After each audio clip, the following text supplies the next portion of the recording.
artis apa? Kamu bertanya-tanya saya artis apa? Punya kuota kan? Coba lihat Wikipedia.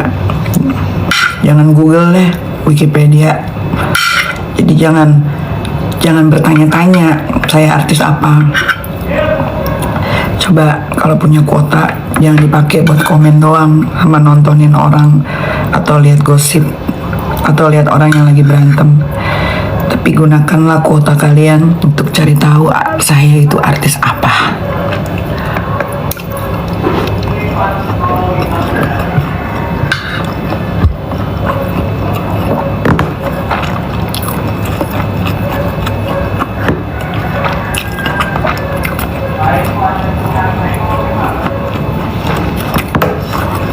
Kapan live di toko Orange Kak? Minggu depan.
Kalian ngetik apa sih?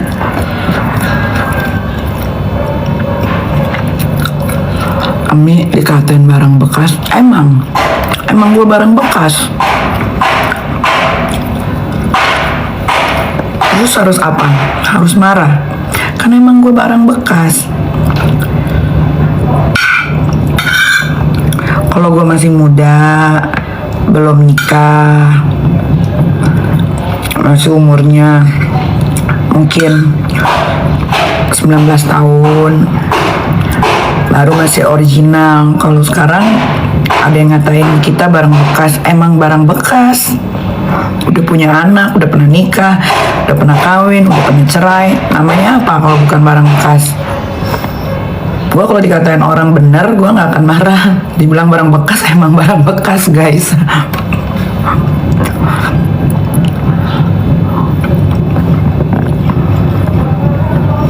Apa lagi?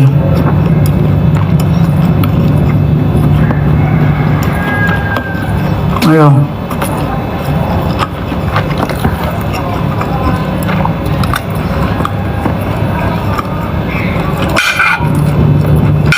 Realitanya memang barang bekas gue.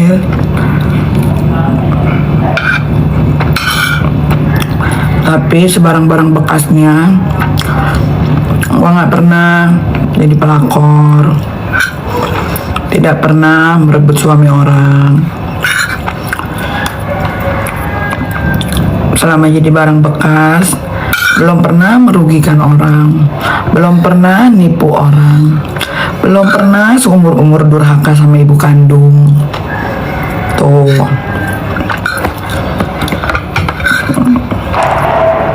Belum pernah nitip-nitipin anak sama orang.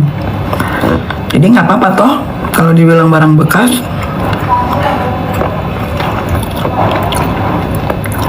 Nggak ada yang salah.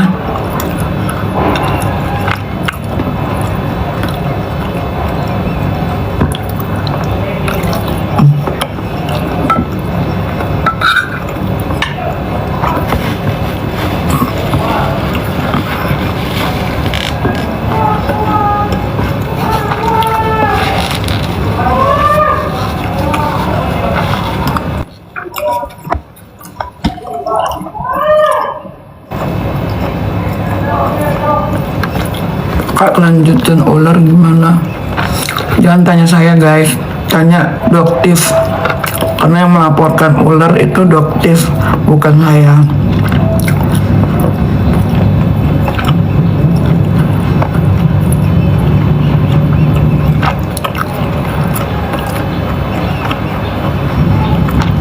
Aska dan Arkana mana kak? Sekolah. Kalian jangan tanya Aska dan Arkana dari Senin sampai Jumat karena tuh anak pada sekolah.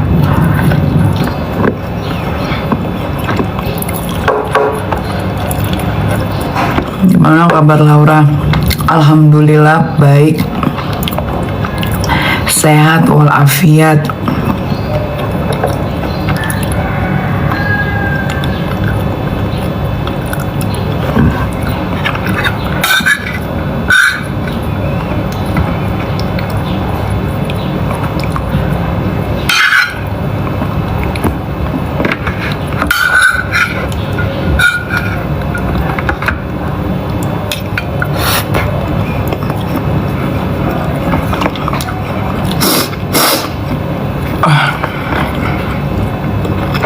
Maya gimana? Maya nggak gimana-gimana.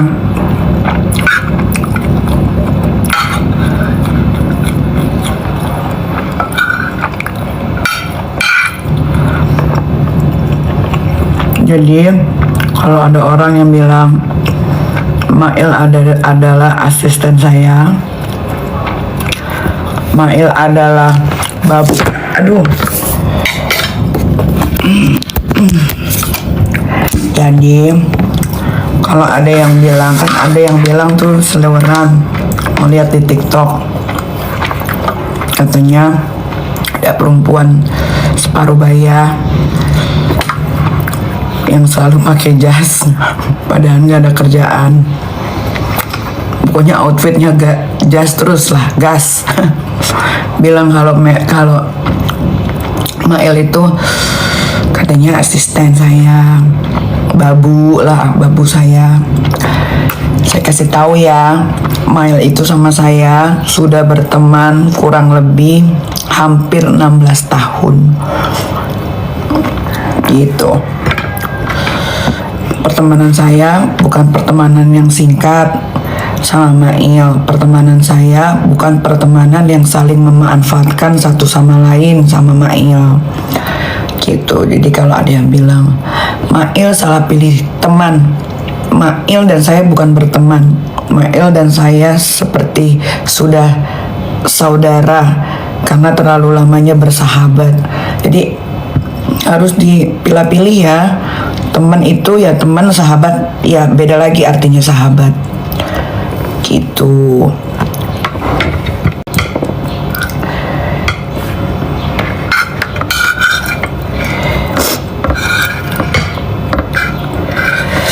Reza Gladys gimana? Nggak tahu, mungkin lagi minum obat ini kali, penafsu makan biar agak berisi badannya. Jadi kalau ketemu sama gue nanti seru.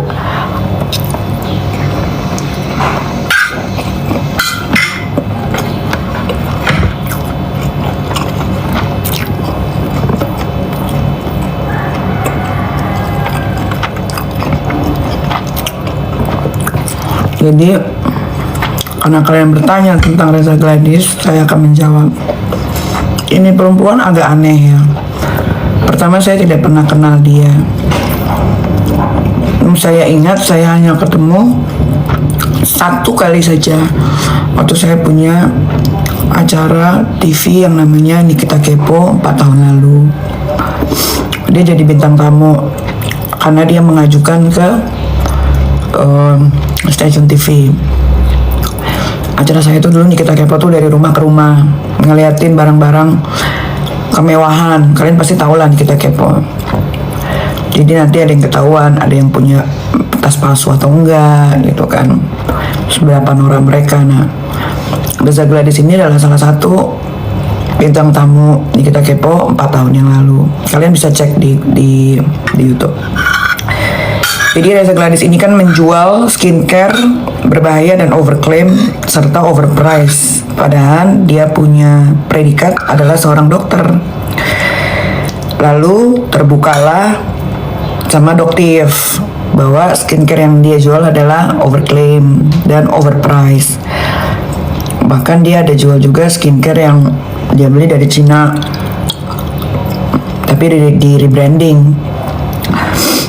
Terus dijual dengan harga selangit. Sama dia Reza Gladys Selasa Oke Uler, Heni Sagara, lagi ya.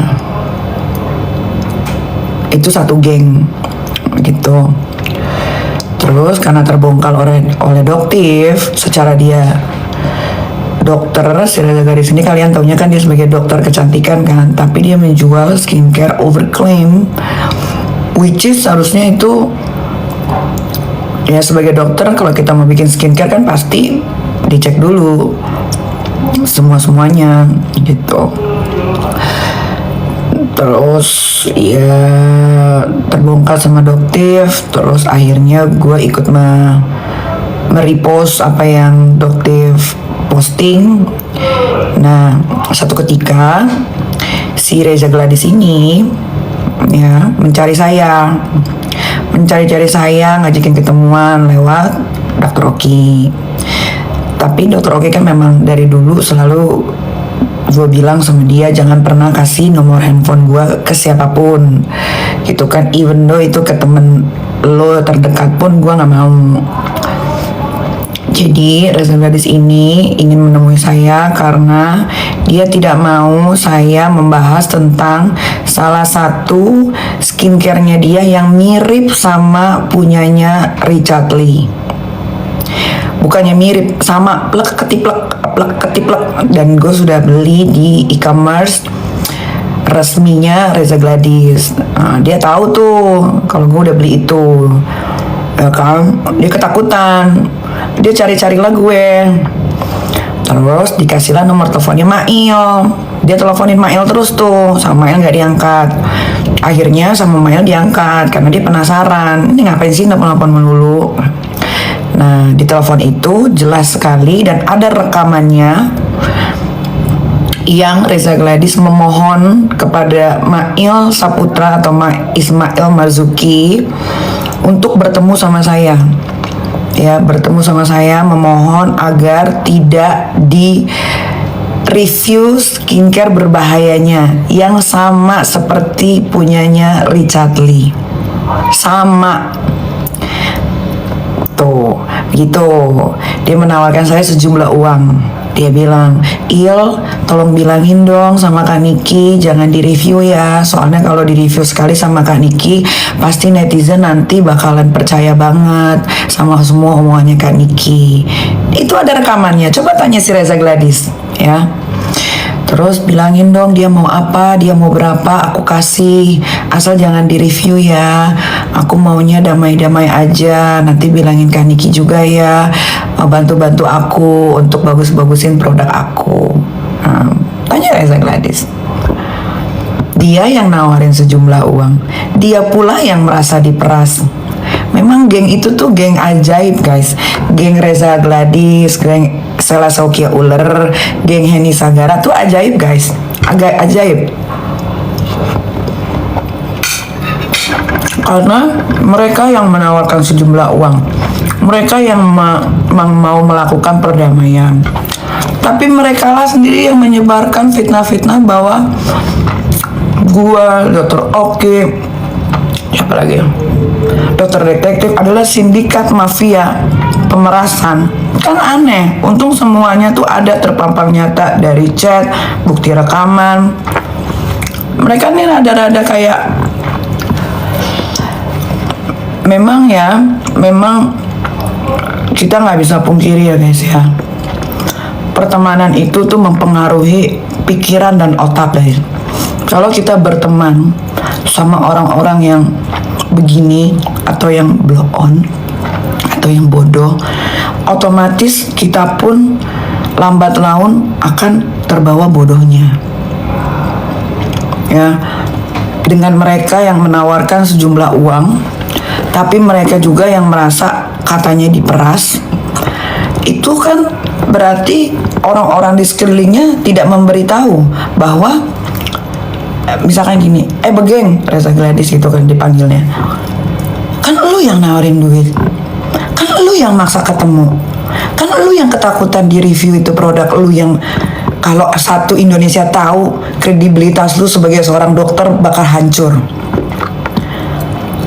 Tapi Mereka yang menawarkan sejumlah uang, mereka yang memohon, mereka yang ngajak perdamaian, tapi mereka yang merasa bahwa diri mereka itu diperas. Coba guys, menurut kalian, nggak mungkin dong dari 41 orang, 41 ribu yang nonton blow on semua. Nggak mungkin kan? Coba.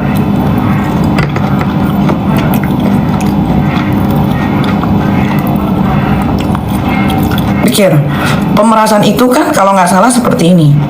Pemerasan itu, misal, karena gue simpen dan gue beli dan gue punya produknya Reza Gladys yang sangat amat berbahaya, yang dia jual di e-commerce, nama e-commerce-nya Lazada. Gue beli, gue dapet, ya kan.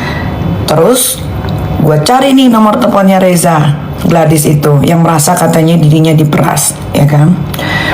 Gue telepon atau gue kirim WhatsApp, gue bilang gini, gue punya nih produk lo yang berbahaya ini, lo mau kasih gue duit nggak? Kalau enggak, gue sebarin, ternyata lo dokter tidak amanah. Itu baru namanya pemerasan. Ya udah, kalau lo nggak mau disebarin, lo kirim gue sejumlah uang. Kalau enggak, hancur lo bisnisnya. Itu baru pemerasan, benar nggak?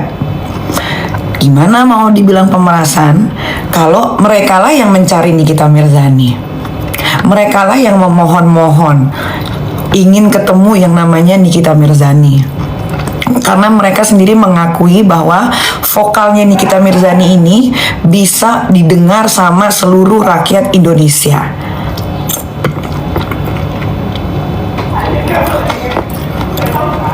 Tiba-tiba Mail dilaporin di Polda Metro Cyber.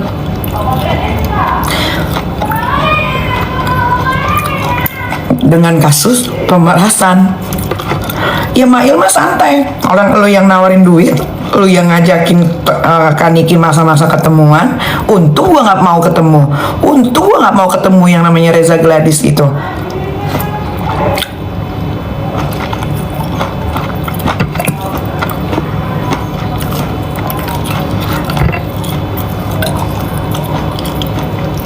Nah, Reza Gladys ini murka karena goalsnya dia adalah memenjarakan yang namanya Ismail Marzuki.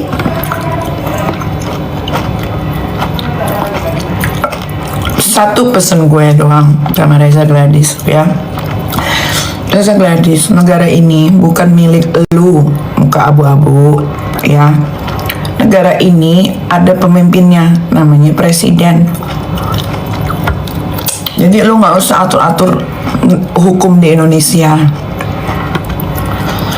Kok orang baru dipanggil mau dipenjara? Situ siapa? Jangan marah kalau goals lu tidak tercapai untuk memenjarakan Mail. Karena memang tidak ada pemerasan. Yang ada lu memaksa gua untuk menutup mulut gua supaya gua tidak mereview atau gue tidak memposting salah satu produk lu Reza Gladys yang sangat amat berbahaya. Bukan berbahaya doang loh, sangat amat berbahaya.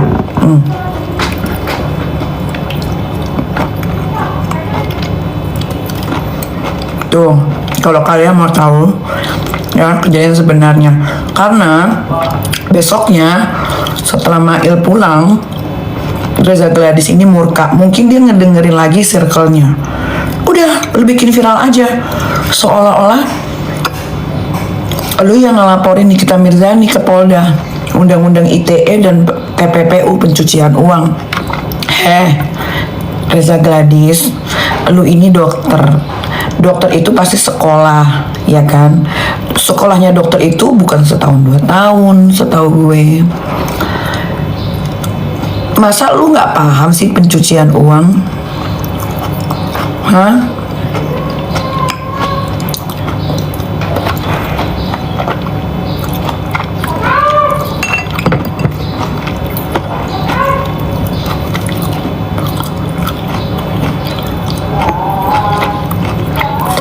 Siapa yang dicuci uangnya?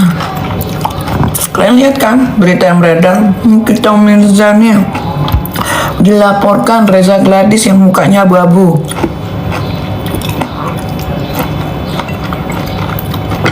Lu aja jual skincare, kulit muka lu jelek, Reza Gladys. Lu ketolong karena pakai filter. Ngaku. Sekarang kalian masih percaya?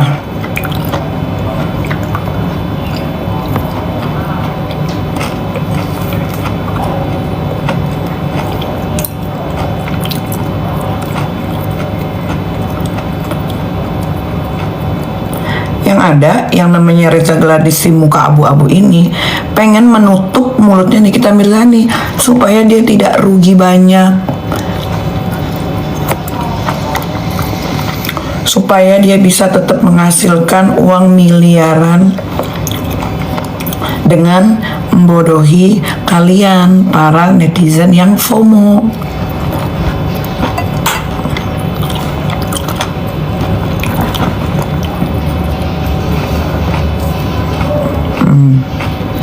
Tuh, udah gue jawab ya.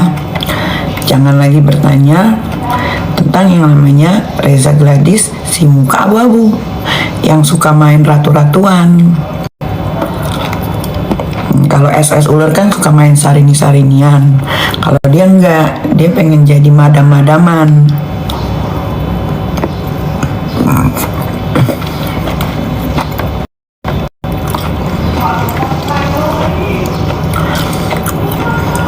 Dah, selesai ya. Selesai sampai di situ.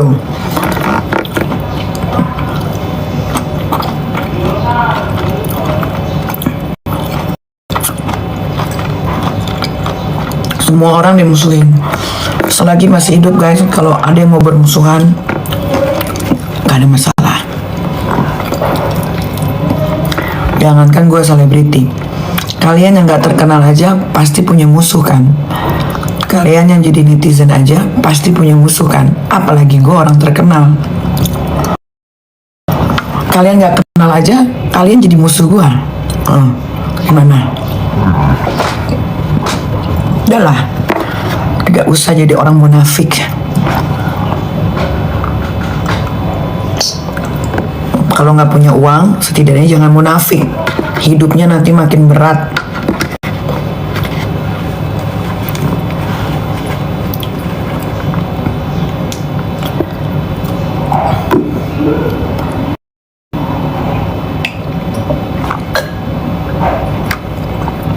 Justru kamu jadi orang terkenal harus mencontohkan yang gak baik.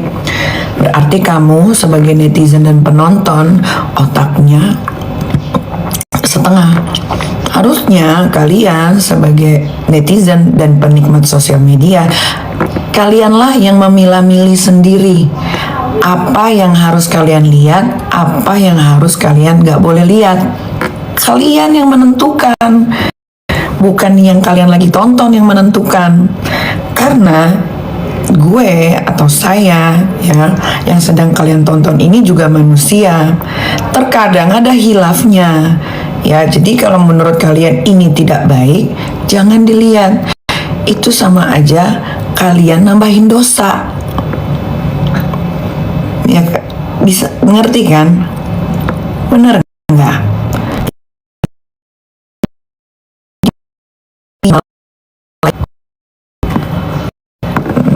Kalau saya lagi nyontohin yang baik, ambil yang baiknya. Kalau saya lagi nggak baik, jangan diambil yang nggak baiknya. Kan segampang itu. Hidup itu nggak ada yang sulit guys. Yang sulit itu kalian yang ngejalaninnya.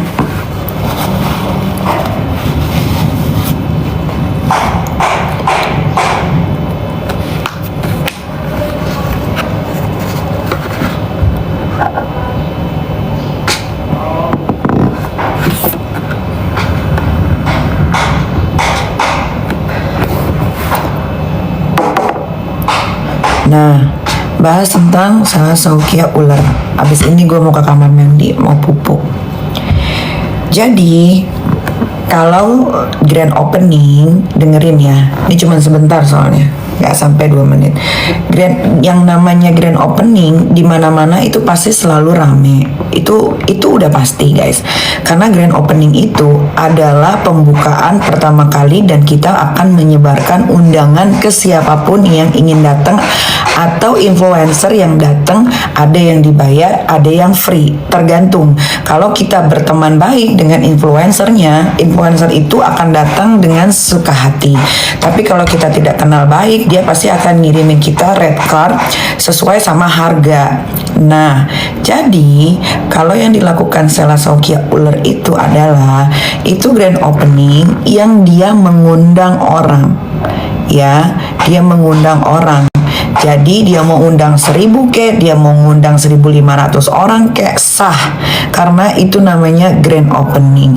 Tapi harus digarisbawahi, apakah yang datang itu ya temannya temannya sukarela atau orang-orang yang dibayar untuk memenuhin tempatnya. Itu kan ada dua. Ya karena gue juga punya tempat usaha, jadi gue tahu ya. Kedua, kenapa wartawan rame banget sampai full kayak begitu? Guys, di mana-mana wartawan kalau diundang acara grand opening, kalau orangnya tidak terkenal, rata-rata mereka harus bayar wartawan tersebut. Terserah wartawannya mau dibikin berita atau cuma datang megang kamera seolah-olah sedang mewawancarai.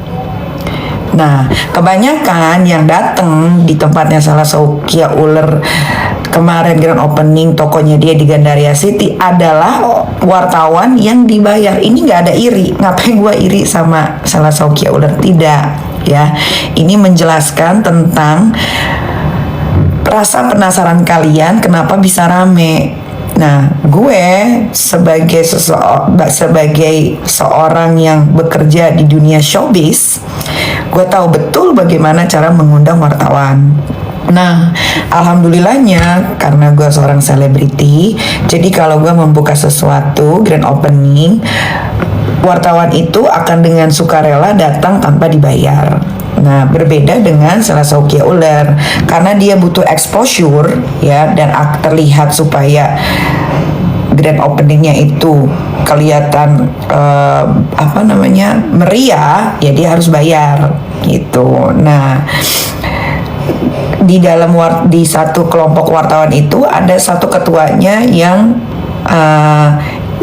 leadernya yang akan nanti nge-broadcast ke bawahan-bawahan atau ke teman-teman wartawan yang lain untuk datang, tapi dibayar. Nah, yang datang kemarin itu semua dibayar. Itu udah fix 1.000.000% gitu. Kedua, kok ada yang belanja di situ? Jangan salah. Bisa jadi Sela Saukia Uler ini ya memberikan dana kepada orang-orang untuk belanja di tokonya, seolah-olah ada yang beli bajunya atau kosmetiknya. Begitu. Itu pasti guys, itu nggak mungkin nggak ya. Karena logikanya saja, ngapain dia buka offline store? Walaupun sah-sah aja dia mau buka offline store, tapi dia akan merugi banyak kalau, makanya ini ya. Makanya selalu gue kasih tahu nih buat kalian 45.000 penonton TikTok, dengerin.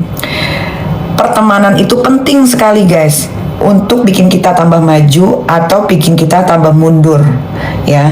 Nah, sayangnya orang di sekelilingnya Sela Saukia Uler ini adalah orang-orang yang bodoh. Itu udah fix betul banget ya.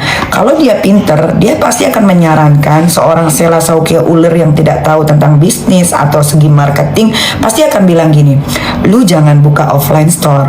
Pertama, lu akan spend money a lot, lu akan buang-buang uang.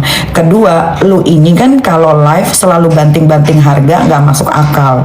Kalau lu buka offline store, sedangkan di offline store lu taruh harga normal, lu pasti akan merugi sangat banyak. Kalau dia punya temen yang pintar seperti itu, pasti dia akan diberikan masukan sama persis seperti yang gue omongin ya. Cuman karena circle-nya dia itu circle orang bodoh kebanyakan, yang mungkin terlihat seperti orang pintar tapi isi otaknya nggak ada. Jadi karena menggebu-gebunya dia ingin show off depan banyak orang supaya orang bisa lihat gue ini punya offline store, tapi dia tidak memikirkan jangka panjang. Nah, offline store yang ada di Gandaria City itu sudah dia sewa semenjak 1 tahun lalu, setahu gue. semenjak tahun lalu dia sudah sewa. Nah, selama masa sewa itu dia diberikan masa tenggang untuk merenovasi si store-nya tersebut. Nah, mungkin store-nya tersebut baru selesai renovasi di bulan Januari, baru dia bisa grand opening di bulan Februari. Kalau dia tidak buka store-nya yang di Gandaria City, dia akan ruginya double. Kenapa? Pertama, itu akan jadi sia-sia. Ya kan, dia sudah bayar, dan bayar di Gandaria City setahu saya itu harus full. Setahu saya Sela Sokya Uller ini sewa antara 1 sampai 2 tahun dan dia sudah bayar gitu. Jadi dia itu timingnya itu tidak dipikirnya, dia akan aman selamanya, karena kan awalnya dia berlindung di Nikita Mirzani, which is kalau dia berlindung di Nikita Mirzani itu akan aman. Nah, ternyata dia melakukan kesalahan dengan memberangkatkan si Isa Zega umroh. Akhirnya saya tidak mau lagi berteman dengan yang namanya Sela Sokya Uller. Disitulah dia mulai kacau. Nah, kacaunya dia itu, tapi dia salah langkah. Dia lupa, harusnya dia jaga nih yang namanya Nikita Mirzani. Kenapa? Karena dia akan grand opening. Nah, akhirnya viral dengan kebohongannya dia, dengan kecurangannya dia, dengan penipuannya dia, ya kan, yang seperti kalian tahu, skincare-nya overclaim, skincare-nya berbahaya, skincare-nya overpriced, ya kan. Jadi mau nggak mau ya, walau sebetulnya dalam hati kecilnya yang namanya Sela Sokya Uller ini sebetulnya malu sekali, itu nggak bisa dibohongin, malu sekali, tapi mau gimana lagi, ya kan, sewa Gandaria City sudah dibayar, mau nggak mau harus dibuka. Jadi nanti kalian lihat nih, jangan lihat grand openingnya yang rame, karena rata-rata semua di situ dibayar, ya nggak ada di situ yang datang gratisan. Tidak ada, ya. Gua berani garanti tidak ada yang datang ke Sela Sokya Uller grand opening itu gratisan, kecuali temen-temennya yang merasa bermusuhan dengan saya. Ya, itu digaris bawahi.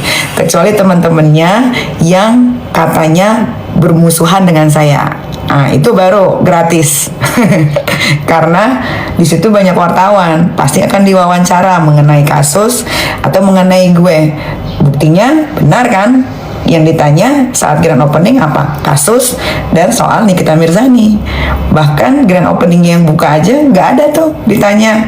Paling ada yang kesebar wawancaranya hanya di platform-platform berita TikTok yang followersnya rendah gitu, bukan di platform-platform media online gosip yang tinggi-tinggi beritanya, followersnya, ya. Nah, jadi kalau kalian mau lihat keberhasilannya Sela Sokya Uller ini membuka store offline di Gandaria City, itu nanti ketika grand opening ini sudah selesai, kita lihat nih, sehari, 2 hari, 3 hari, sampai 3 bulan, apakah store-nya rame terus sama seperti waktu pertama kali dia grand opening.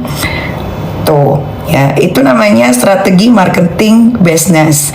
Jadi makanya kalian kalau mau bikin bisnis, bertemanlah dengan orang yang mengerti tentang bisnis. Karena bisnis itu bukan cuma kita sewa tempat, bayar, renov, grand opening, bukan. Nah, kalian lihat contohnya Miami, ya kan? Walaupun Miami punya Nikita Mirzani tunggal, tapi kalau Miami rasanya nggak enak, baksonya nggak enak, kuahnya nggak enak, sambelnya nggak enak, pasti sampai detik ini Miami akan sepi. Tapi alhamdulillah, bukan karena nama Nikita Mirzaninya, bahkan gue jarang promosiin bisnis gue sendiri. Gue jarang, kalian bisa lihat, gue jarang banget promosiin bisnis gue sendiri, karena gue tidak mau menjual nama guanya, tapi gue mau menjual makanan yang memang kalian bisa nikmati, kalian bisa rasakan, tempatnya nyaman, makanannya enak, tempatnya bersih gitu. Jadi kalau bisnis tuh bukan cuman kita buka, renovasi, bayar, grand opening, selesai, nggak bisa begitu. Ada untung ruginya yang harus kita pikirkan gitu. Nah, ini kan selesai nih grand opening nya Sela Sokya Uller yang digancet. Kita lihat aja guys, apakah ada yang beli, ya, runtutan dari hari ini, besok, lusa, Kamis, Jumat, Sabtu, Minggu, Senin, Selasa sampai 3 bulan ke depan. Kalau 1 minggu pertama aja store-nya sudah sepi, berarti di minggu kedua, terus di bulan ke-1, di bulan kedua sudah innalillahi wa innalillahi rojiun, karena bisnis itu dihitungnya seperti itu. Apalagi sebetulnya yang dilakukan Sela Saukia Uler ini adalah bisnis yang sangat enak banget. Kenapa gue bilang enak? Karena masa expired kosmetik itu bertahun-tahun guys ya. Kedua, baju itu tidak ada expirednya, tidak ada basinya gitu kan. Jadi sebetulnya gampang sekali untuk menjual, dan kalau kita taruh stok banyak pun tidak akan jadi busuk. Nah beda dengan gua, kalau gua itu makanan guys, setiap hari harus fresh, setiap hari harus habis, karena itu setiap hari dibikin baru gitu ya. Nah bodohnya dia, balik lagi ke kebodohannya Sela Saukia Uler ya, dia tidak memikirkan jangka panjang gitu. Jadi kalau kalian sebagai customer yang pintar, yang punya uang, pasti akan mikirnya gini, ngapain gua beli di store-nya gitu kan, tunggu aja dia lagi live, pasti harganya pensil alis yang tadinya 600.000 jadi 90.000 tuh, bisa jadi kalau dia lagi live.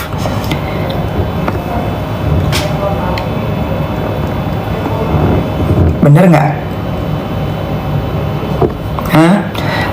Dia kan jual kosmetik tuh katanya di situ, eyeshadow, ya kan? Misal harganya berapa? Dia kan suka naruh harganya kan gila-gilaan kan. Padahal itu guys, kosmetiknya Sela Saukia Uler itu 1 juta % dari Cina, ya. Which is kalau dari Cina itu harganya di bawah 50.000 semua guys. Bahkan ada yang harganya di bawah 10.000. Kayak pensil alis yang Sela Saukia Uler jual itu harga aslinya cuma 3.000 atau 4.500. Dia jual bisa 600.000. Ya, jadi sekarang itu balik ke kalian. Sebagai yang punya uang, kalianlah yang berhak menentukan barang apa sih yang cocok untuk dipakai sama muka kalian. Ya, untuk tidak spend money juga, dan di muka kalian juga tidak berbahaya gitu.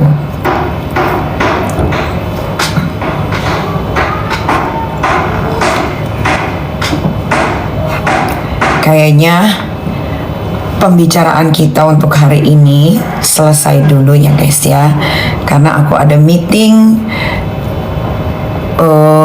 ngeliat tanah yang mau dijadikan cabang Mie Ami yang kedua di Jakarta Selatan. Doain lancar, biar kalian kalau mau nyobain Mie Ami nggak jauh-jauh ke Cempaka Putih gitu. Walaupun jauh di Cempaka Putih, alhamdulillah Mie Ami sampai per hari ini masih ngantri guys, masih ngantri. Iri dengki guys, kalian harus bisa membedakan yang namanya orang memberitahu agar kalian aman, orang memberitahu agar kalian pinter. Tidak ada yang harus diirikan. Kalau Sela Saukia Uler bisa menjual produk secara jujur, pasti disupport. Tapi sayangnya Sela Saukia Uler tidak menjual barang secara jujur. Jadi tidak perlu disupport, bila perlu sampai dia balik aja ke Gayo ya, karena sudah dikasih tahu berkali-kali tapi batu ya, mungkin balik lagi karena circle-nya dia tidak memberikan masukan yang baik untuk temannya yang bodoh ini ya. Kalau Sela Saukia bisa dibilang bodoh karena ya kalian lihat aja cara bicaranya kayak begitu, apalagi tentang yang dia mempromosikan reseller kita bikin kaya ya, bukan cuma distributor, agent, tapi reseller yang kita bikin kaya. Nah, kan gitu cara ngomongnya. Iya. Padahal kalau dia ingin punya bisnis bukan begitu cara ngomongnya. Public speakingnya aja nggak bagus guys, ya. Gitu. Ya sudah, kalau ada kata-kata saya yang salah, saya mohon dibukakan pintu maaf yang sebesar-besarnya. Kalau ada yang benar, mudah-mudahan bisa diterima dengan baik, dengan hati yang ceria. Bye.